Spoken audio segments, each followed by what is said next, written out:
Hello, Palladium fans. We are back with another interview. We're here at the beginning of Rifts. This is the second of our Rifts interviews with Kevin. Kevin, again, thanks for opening the vault and the histories and talking with us about this. I think we've got at least one more before we get through kind of the initial story of Rifts. But when we left off, we were going to talk about the underlying themes of Rifts. And I know that it can be, sometimes a good theme really focuses us, and it can be hard to look across 95 books when you're just coming into it and go, what is the theme of this game? And we talked a little bit about it, last time with human augmentation and the price that we pay to save the things we love. But what were some of these themes that you were trying to bake into Rifts right from the get-go? Because I know you're a storyteller. And so as a storyteller, you're approaching things with, these are the themes and stories I want to tell with my game. Well, so first of all, I want to state for the record that you don't have to buy or play all 95 and counting. Yes. Rifts books. They're designed in such a way that they typically cover a particular part of the world or a particular fun idea, like cowboys and aliens is sort of Lone Star, New West, and Spirit West. Yep. So it just has a fun techno cowboy kind of theme and feel with Native Americans and spirits and dinosaurs. Yeah. And of course there's all kinds of DBs, and there's hordes of Simvan and out in the plains, along with Psy Stalkers and things. But that's if you want to play that kind of thing, where you play a Psy Slinger or all kinds of different, mining cyborg and all kinds of great characters. There's a bunch of cool characters that really fit that setting. Yeah. And that sort of mini theme, which in the larger scope of Rifts. But they're there so that people can play whatever they want to play whenever that feeling strikes them. Yeah. And I happen to like cowboys and dinosaurs, and aliens and demons and vampires. And so we have all these little themes within the overarching setting. And that was one of the big concepts of Rifts. I wanted to have a plausible feeling setting where you could play anything you want. You're clearly playing a hero, human or otherwise. And but I wanted people to really be inspired. Some people call Rifts a gonzo, over-the-top kitchen sink game. And I, strangely enough, I'm not offended by that, but I don't see it as that.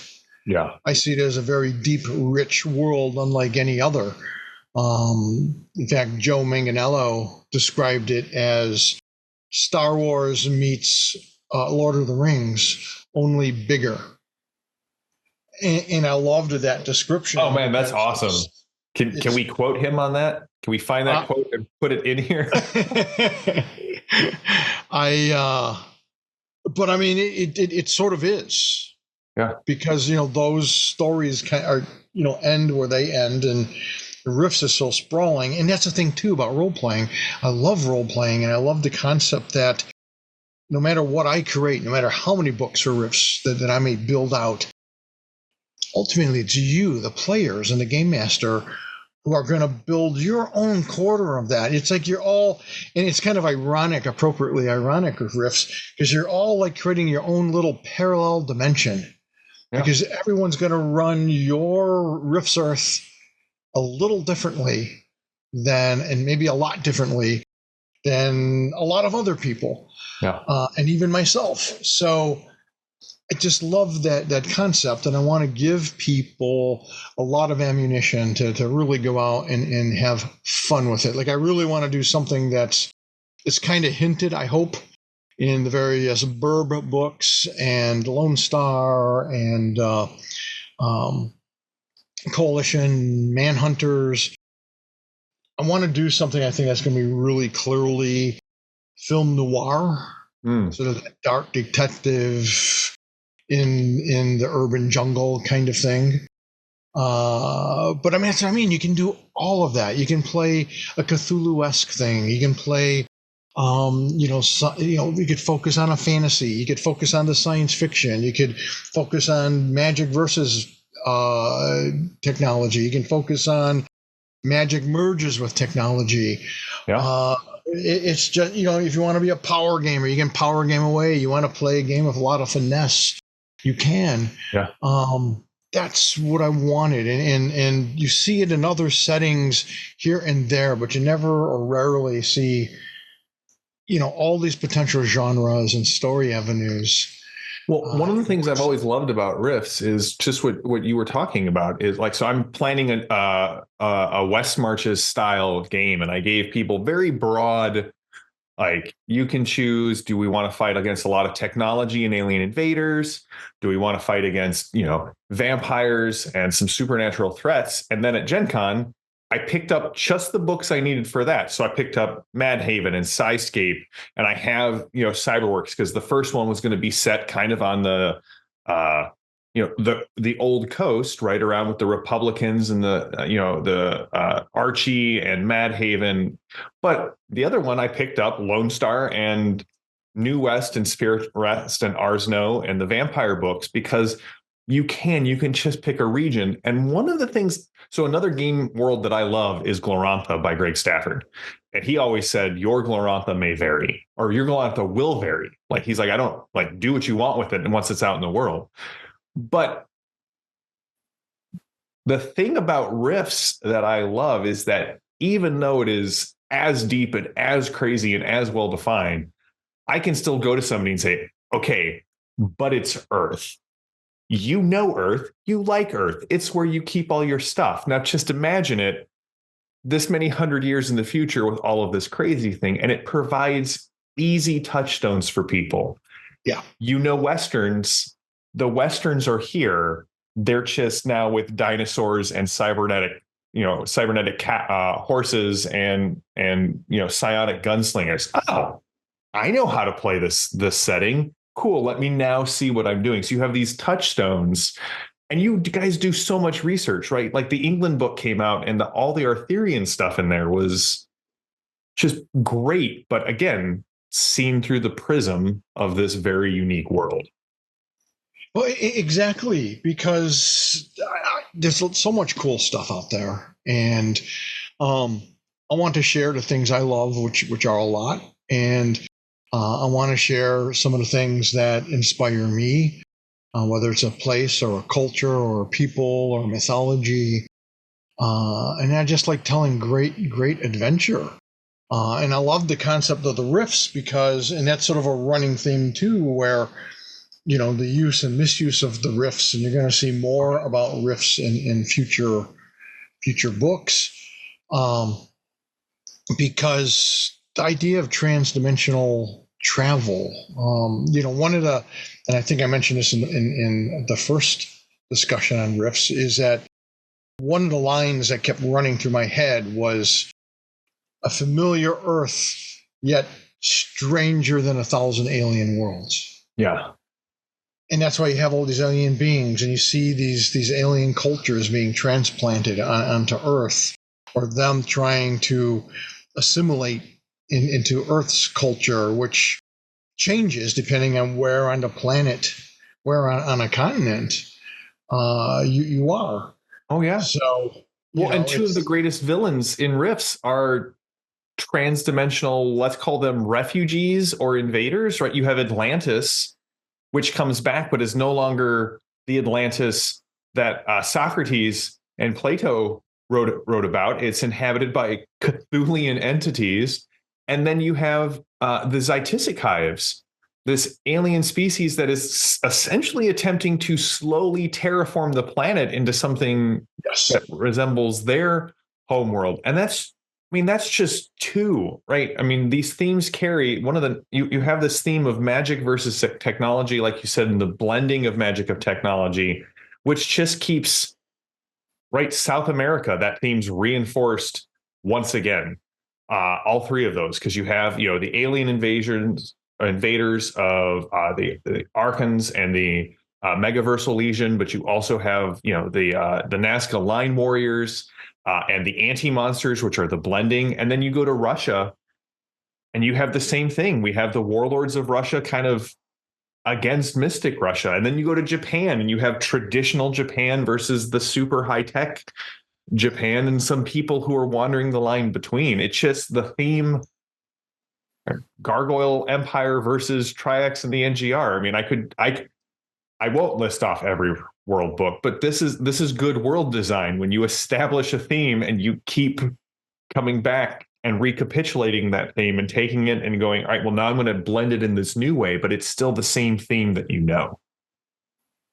Well, and while you're talking about that, I just want to mention too that the Pinnacle South America books that are coming advance the timeline. It catches everyone up to 1010 or 109 PA. I happen to have that one right here. There you go, and that'll be pretty awesome. Yeah, they did some great storyline progression there. They really did. Yeah, and of course I approve all that stuff. Sean and I go through everything, and we approve it, and in time we'll incorporate those elements into some of our own games or source books at Palladium. But all of that stuff's all official, and the cool thing too is you can grab their adventures and their settings and their villains and whatnot, then put them in your games, any Rift game, whether it uses our rules or the Savage World. Yeah, and if I may, Terror on the Dark Frontier is an amazing sandbox campaign. And one of the things I liked is that, and it's one of the reasons I got into Savage Rifts got me into Savage Worlds again. And the fact that they were like, hey, we're advancing the timeline, but this is all approved. This is all like, you can use anything from a Rifts game and a Savage Rifts game and any storyline material or adventures backwards compatible. And like, right, the mechanics are completely different styles of play, but the information and the stories are completely interchangeable. That's what I went, all right, well, now I'm in. Yeah, we see Palladium fans buying that stuff and getting their maps and things. We see Savage World fans buying our source books and world books for more details and information. It's really nice. And the two communities over time have gotten closer and closer, more close-knit. When the game first came out, there was a lot of, oh, well, gosh, it's not real Rifts. And it's like, well, it is. It's just, their style, their approach. Yeah. They do more of little overviews, but now they're getting more into some of the details too. And it's fun, and it's all interchangeable, and it's all consistent. So, all right. So another one of the themes that you had was this idea that all of our paranormal history was actually true at one point, and now it's all come back and come home to roost. Do you want to? Because we've talked about your love of the pantheon of light and dark, which again, no spoilers, but the through line between the pantheon of light and dark, and then the African world book, and then was it in Mad Haven? We got a payoff from this little story seed that was in World Book 4 and Mad Haven's World Book 40 or 35. So if you were paying attention to where certain gods and players were, you get a little reward if you're reading through. Spoilers. What was the impetus behind that for everything is true and everything is coming back? Well, I don't know if it's everything, but a lot of it. Yeah. Well, I just like the idea of what if dragons and fairies and various creatures, good and evil, were real, and where did they go? And that's part of the origin of Rifts, where when you look at the Rifts history, at some point when Atlantis vanished, and in the case of Rifts, actually vanished from the entire planet into a pocket dimension. It's same thing with Lemuria and Lemurians. These places vanished. When that particular cataclysm happened, it also drained Earth of most of its magic energy.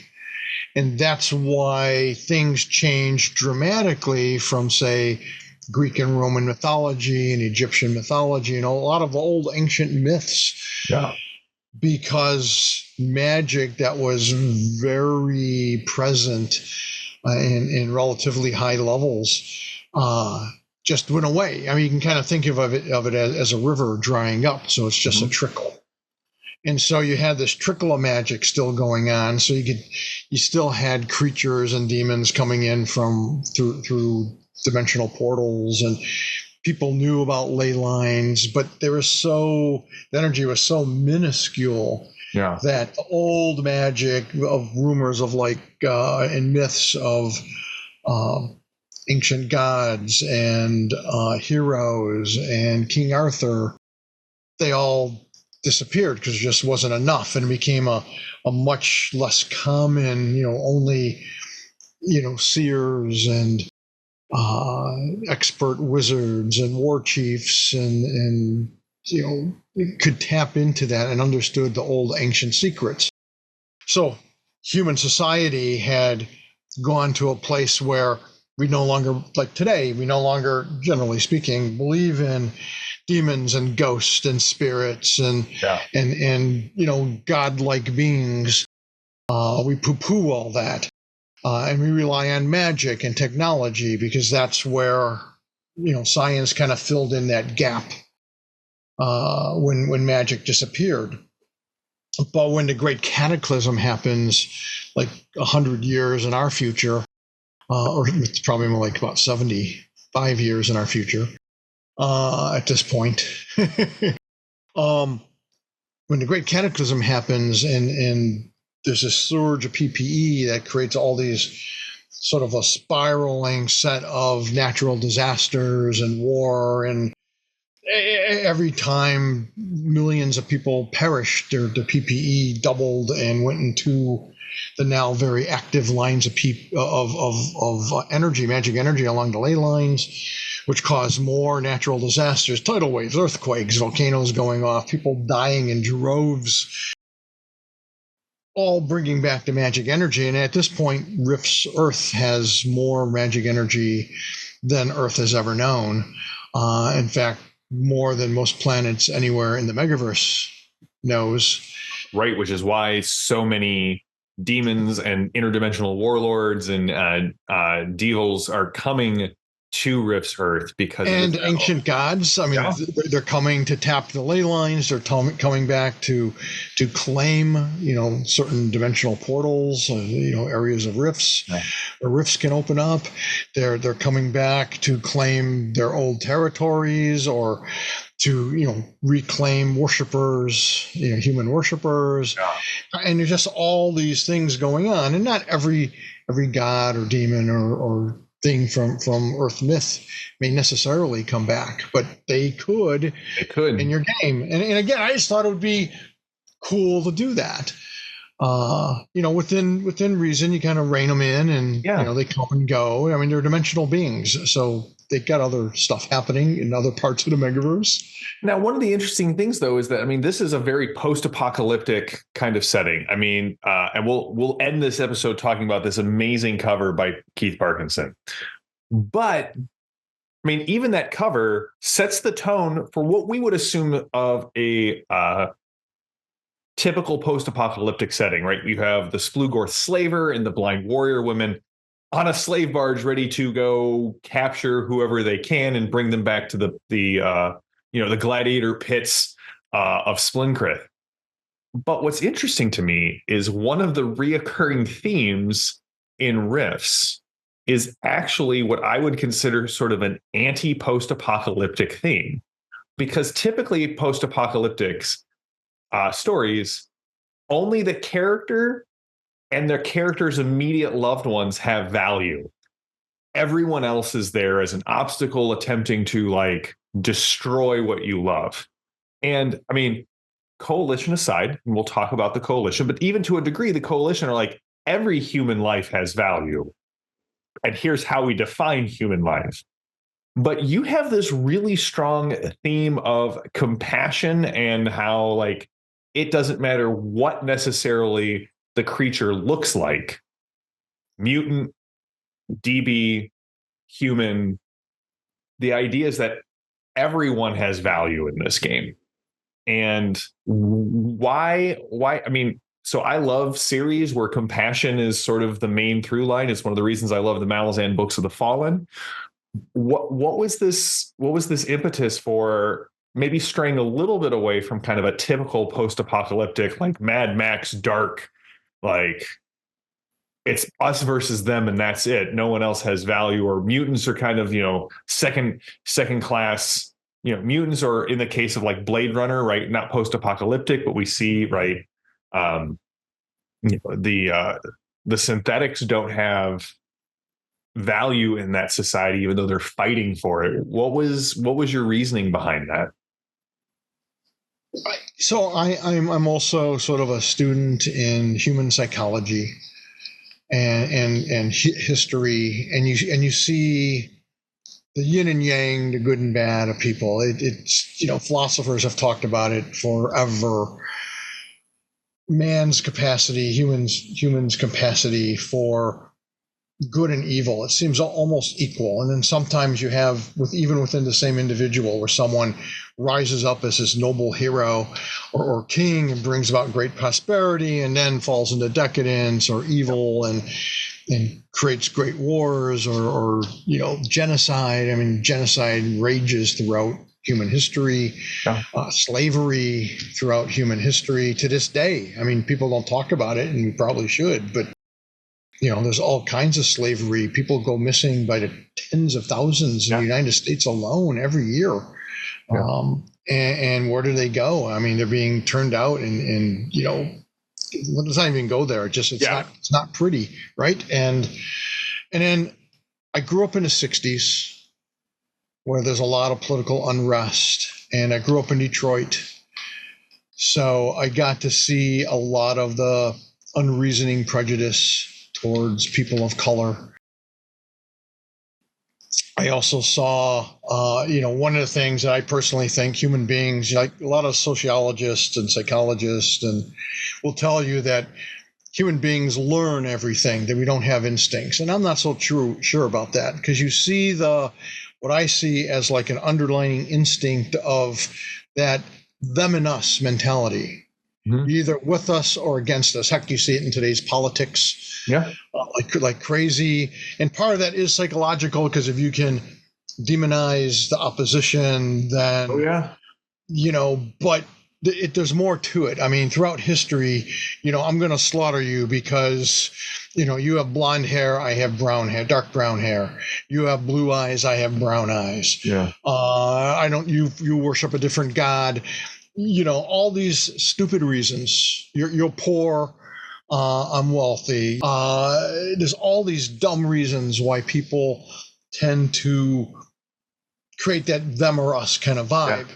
And while that's kind of a natural inclination, I think on a higher level, people who are aware of that and try to see people for who they are, try to do that. And everyone has value. I mean, again, it's not, I'm not saying, I'm as important as someone like Einstein or someone who creates a cure for cancer, but I have value. You have value. Yes, even you, JM, have value.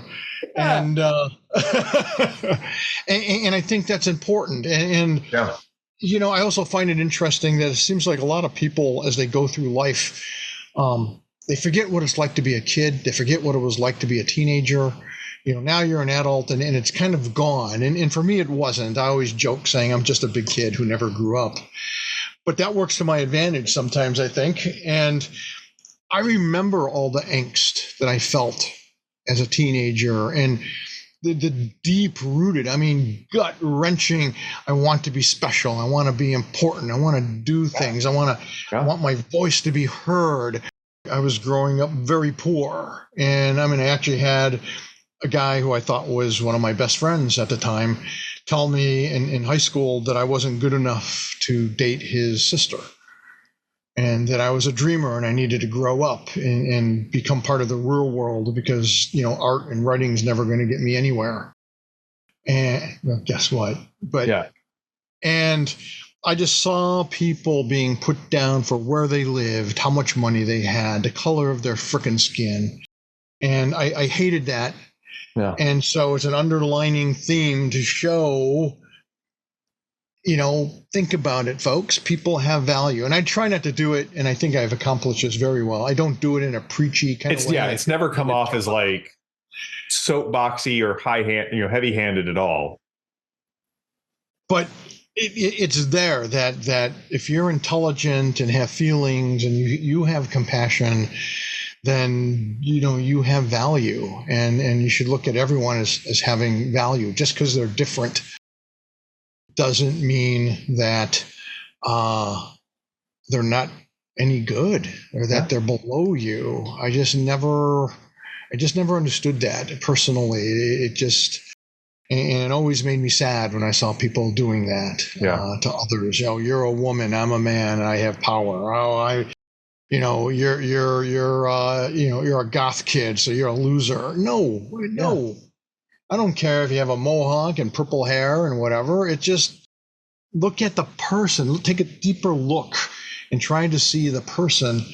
So that's just sort of a personal philosophy, obviously, of mine. And it comes across in Rifts as Rifts ends up being this post-apocalyptic, horrible world, yet is filled with hope kind of at every turn. That maybe, and some of those turns are dark, right?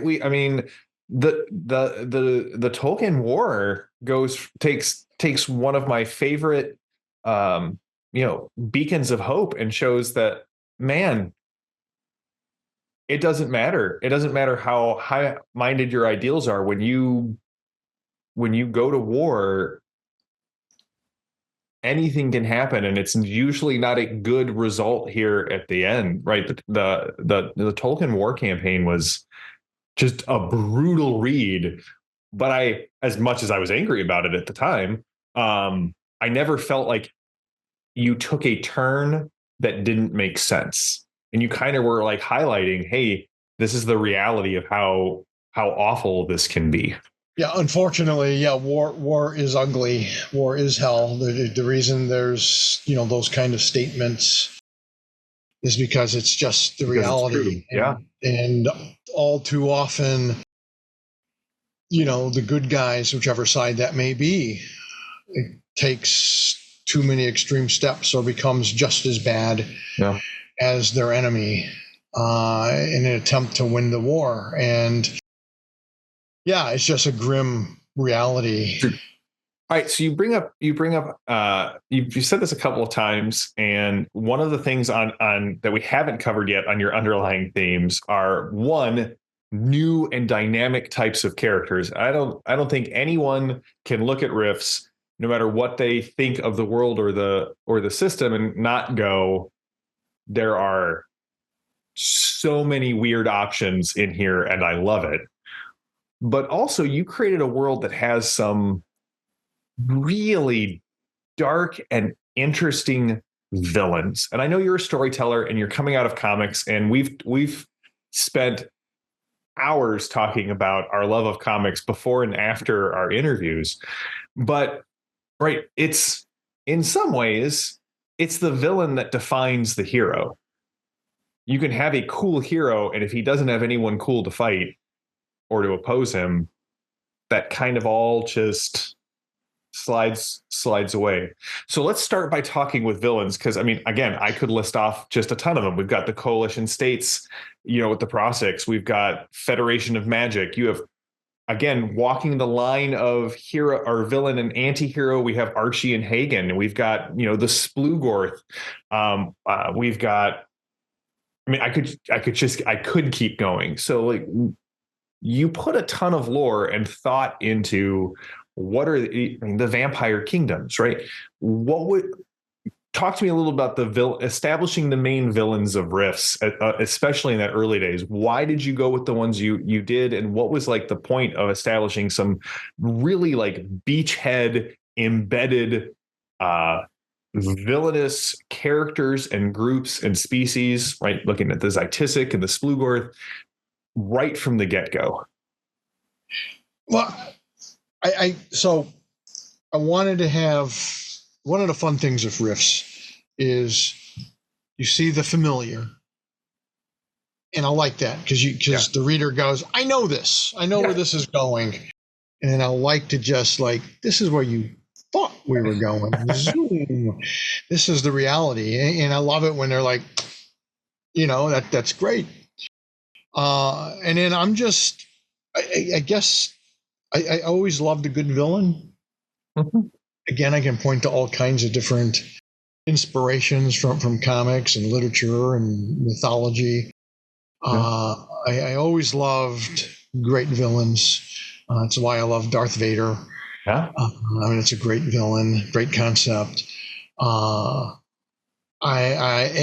just think I have a knack for great villains for some reason. I can't even say why. I didn't even think about it until one day I was talking with Eric Woodchick, and he's like, yeah, Kev, you write great villains, the best villains I've ever seen. And I'm like, whoa, thank you.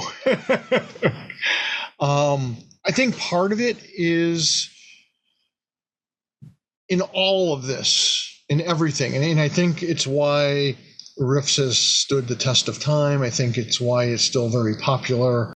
I think it's why people love it so intensely, is throughout all of it, whether it's an alien, whether it's a villain, whether it's a hero, whether it's an organization, whether it's a frickin' robot who wants to be a real boy, like Archie 3. Yeah. And he's not even sure he wants to be a real boy, by the way. Yeah. I love the humanity. I tried to infuse humanity into every character, every situation. Strangely enough, I think one of the big things that struck me with that consistently as I discovered them is this will sound kind of weird, but one of the things I liked about the old EC comic book horror comics. So most people aren't familiar with them anymore, or if they are, they only know them as Tales from the Crypt, the anthology series or two. But one of the interesting things, so each issue of, say, Tales from the Crypt, Haunt of Fear, et cetera, as well as in their science fiction stories, weird fantasy and such, they would take these stories, these characters, and they were short, typically, I want to say they were typically like 10-page, 8-page little stories, and they really focused on the humanity of the characters and basic things that we don't like to think about or talk about, like the guy who turns to magic or demons or a witch or some potion because he's envious of this and he wants this guy's wife. Or he hates this guy because he got the job he wanted, et cetera, and too often characters in the real world or in a lot of movies and modern comic books and a lot of stuff are just surfacey characters. They're like stereotypes, and that can work. That can be fine. I've got stereotypes in my games too. They're good. They're an easy shorthand when you're trying to convey something. Exactly. But I want to give my characters a sense of humanity and ambition and desire and hopes and dreams and confusion, all that. Because I mean, that's the case with Archie 3. I mean, we refer to him as the machine god, and he often thinks of himself as a machine god, but he's just confused because he was starting to gain sentience when the great cataclysm happened. And he survived, and he's lived through the 200-year dark age and the next 100 years. Drove him a little crazy. Yeah. And, hiding in an industrial complex that he controls. Yeah. And so he's seen all this stuff, but he's confused by a lot of it, and he doesn't understand it because he doesn't quite understand human emotion, even though I don't know if he's even aware of it, but he has emotions and is starting to have thoughts. And I mean, a great example is his friendship with Hagen. Yeah. The fact that Hagen is sort of the emotional support pillar for Archie, and that this bizarre friendship has led to both of them kind of becoming better than they would have been by themselves Yes. is a story that I love. Well, and and Hagen is like his second friend because James T was the James first T. and at some point that didn't work out so well for either one of them, especially James T. And which to me is like a little inside joke to James T. Kirk. Oh yeah, no, I picked up on that first read through, like, because then he goes to say his last name and he stutters over the K and then goes to know where I'm going or something like that, and I'm like, but I mean, I love those kind of characters, and you don't see that kind of character development in a role-playing game. And that kind of gets back to a personal theme of mine, which was tell great stories. And if I'm expecting you, the player, the game master, if I expect you and your players to create great stories, I need to give you examples of that. Yeah. And here you go, because, and it gets back to my rebellion against the concept of it should be generic. Yeah.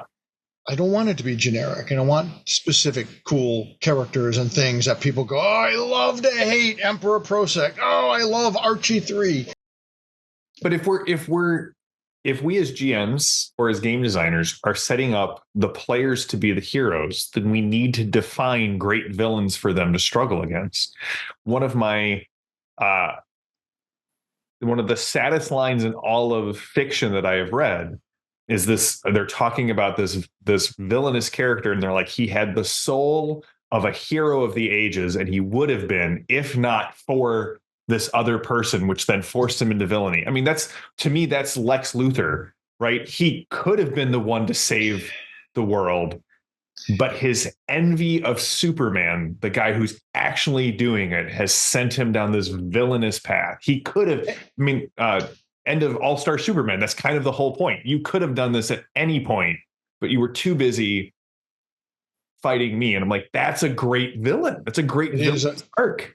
It's a great, because he's tragic, and yes. We can all understand that, because we've all felt envy at one time or another. Hopefully we didn't act on it in a Lex Luthorian way, but it's no. And to me, not to get off on another tangent at all, but to me, what you just said, that's what I was expecting from the story of Anakin Skywalker and Darth Vader. I expected to see this wonderful D'Artagnan type hero that's part of this group of heroes that's doing great things, and then something tragic happens that turns him to the dark side. Yeah. And it wasn't really a lure to the dark side so much as he tripped and stumbled. Plus, he was a spoiled little jerk. Yeah. Like I said, I don't want to get into it, but I mean, as far as I'm concerned, this will be one of those behind the scenes. It's like, put a bullet in Anakin's head at any age, he deserves it, because he's just this little weirdo freak who's selfish, and and to me, that's not the stuff of heroes. No, and he was supposed to be one of the greatest heroes, but I digress. But yeah, that's why I want to have these cool things. And then some stuff are little things that I have fun with, like Desmond Bradford, the guy who's created the Dog Boys. Oh, man. He's a great bad guy. I love to hate Bradford. But, he's like almost a counterpoint to Emperor Prosek. Because Prosek is this very, I am a man on a mission. I will save humanity, even though I have to kill a lot of humanity and everyone who's not human, that is. Yeah. Where Desmond Bradford is Victor Frankenstein with a little bit more poise, well, a lot more poise, and more self-control, or is it? I mean, he's better at hiding his lack of self-control. He's just got his own little world, his own little castle. He likes being in charge. He likes having a lot of autonomy. He creates great stuff for the coalition, which is why they just kind of look the other way and give him free rein to do whatever mad experiments he wants to do. And in my mind, he's just this kind of cold, calculating. If you meet Desmond Bradford, he's just he's not emotionless. Yeah, in fact, he's a seething pit of emotion, but he doesn't show it. He's got this veneer The of stoic, calm, cold veneer. control. Yeah. All right. Well, speaking of great villains, and we'll talk more about the diverse range of heroes that you can play. But speaking of great villains, we have the original cover for Rifts, the Keith Parkinson cover that is so iconic to me. Like it immediately grabbed my attention as, what is this game? Am I playing as one of these things? Are these the bad guys? And right, a great cover. Again, we've talked about how we work in an industry that really does judge books by their cover. Now, maybe you'll get, once reviews come out, people will be like, oh, well, this game is great. But a lot of us pick up games because of the cover art. You have told me there's a story behind getting this cover done and getting it to Gen Con for the big reveal. So let's end this episode talking about this amazing Splugorth Slaver cover. Yeah, so I came up with the idea for the Splugorth as being the Lords of Atlantis, these Cthulian type alien intelligences. And basically Atlantis is this whole world of monsters. Yeah. But there's a dimensional market there, Splin, named after the ruler of Atlantis, which is Lord Splinkreith. Yeah. And I'm telling all this to Keith. In fact, I wanted him to do the cover to Rifts, but he was kind of, I don't know, this and that. And I'm telling him about, what I wanted to cover. And everything you said, by the way, was exactly it. I said, I said, Keith, I want a cover that you'll look at and you say, what is this? Yeah. Oh, it worked. What is this? You got this hideous monster and these clearly human beings under its thrall are protecting it. And I said, and then you got some kind of magic, except I want it's techno wizardry. And right away, Keith's ears picked up. He's like, what? And I'm like, it's techno wizardry. It's a blend of magic and technology. And he's like, oh my God, Kev, I've been wanting to do something that forever. I'm in. That was all it took. And I'm like, oh, baby. Yeah. And he's like, get the artist excited. And that's all you need, right? Because once that happens, the artist is keyed in and just so excited to be working on the project. And that's what you want. You want the artist to have that passion. Absolutely. So I told him more and more about Rifts and what I wanted. And he was like, I'm in. He sends me this great concept sketch. It was back in the day of fax machines. And the faxes weren't all that great even. But in fact, we've got the actual art, some of the concept art in the Rifts 30th anniversary edition. You can see it, and you can see concept art for Atlantis and some other stuff. But I get this piece, and I'm like, holy shit. And he's like, you need me to do something else, Kev? I really don't have time. I got to bang this out because you need it really quick. And I'm really busy at TSR doing Dungeon and Dragon stuff, but I want to do this really bad. So I'll squeeze it in. And I'm like, yes, please. It's approved. And he's like, you sure? I'm like, yes. He's like, right, because I already started drawing it, the finished pencils. And I'm like, great. So he's painting away, or supposed to be anyways. And I think he got caught up in his other deadlines. So I call him up. And it's back in a day where printers, this is before digital printing. My printer needed like a 8-week turnaround. So I needed to get it to them 8 or 9 weeks before Gen Con. And I call up Keith like a couple of weeks before it's due that I have to send it to the printer. And he's like, oh my God, Kevin, I forgot all about it. He goes, and I'm like, oh shoot, Keith, I really need this. We've been advertising it for a while now. It's supposed to debut at Gen Con. He's like, don't worry, Kev, I'll get it done. So he bangs it out. And I'm waiting for it. And I know he's working on it. And I'm like, Keith, where's the damn painting? I have to get it. And he's like, so here's the thing, Kev. It's oil. I paint in oil. I'm like, yeah. He goes, I can't get the damn thing to dry. I'm like, what? He's like, yeah, I think I'm going to put it in the oven. And I'm like, put it in the oven? And he's like, yeah, don't worry about it. It's a technique that a bunch of artists use, and some famous artist, the name escapes me right now, but did it all the time. And I knew Frank Frazetta had done it a couple times because I've read some stuff on how he did shit. Yeah. And he's like, don't worry, Kev, it'll be fine. And I'm like, I just see my painting overdone, right? Well, and you're thinking you're going to put canvas and oil in an oven. Well, he painted on masonite, so it's masonite, so you're safe there. But still, I mean, I'm picturing it melting. I mean, actually, I knew some techniques because I dabble in oil painting myself. And the real problem with it is if you overheat it, it gets too dry and it cracks. Okay. And so you have all these cracks, like an old painting. I mean, you look at an old painting, you got all these little cracks running through it because it's super dried out over the centuries. Yeah. So we finally get the painting. I'm in heaven. I mean, it's everything I could have asked for. I mean, it's just beautiful. It's gorgeous. Yeah. The slaver's barge is, the giant eyeballs. It was just like, oh my God, Keith. And is it traveling along the coast of Atlantis? Is it coming out of a rift? Who knows? Who cares? It's awesome. Yeah. And again, I like that juxtaposition of the familiar and the bizarre.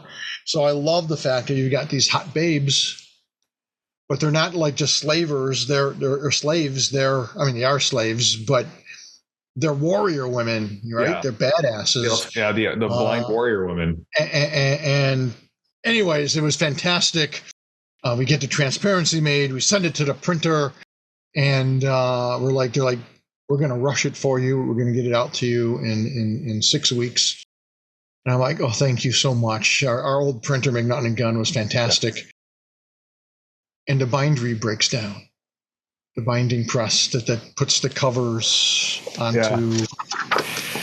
And I'm like, oh my God. Well, they get it up, they run it, and they call me up the day before Gen Con, and they're like, because they weren't sure if they're going to have it for us. And they're like, how many do you need to take to Gen Con? And I'm like, I need at least 300 copies. They're like, you got it, but you'll have to pick them up on your way to Gen Con. And so we did. It was a slight detour, thank goodness.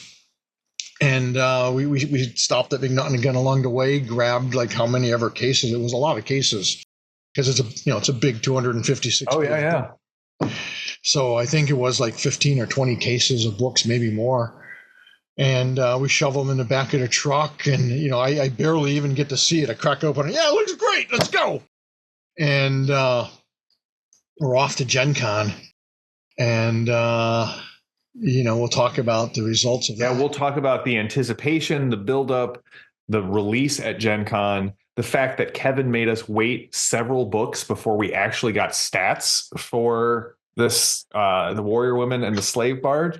But that, dear viewer, is for our next episode.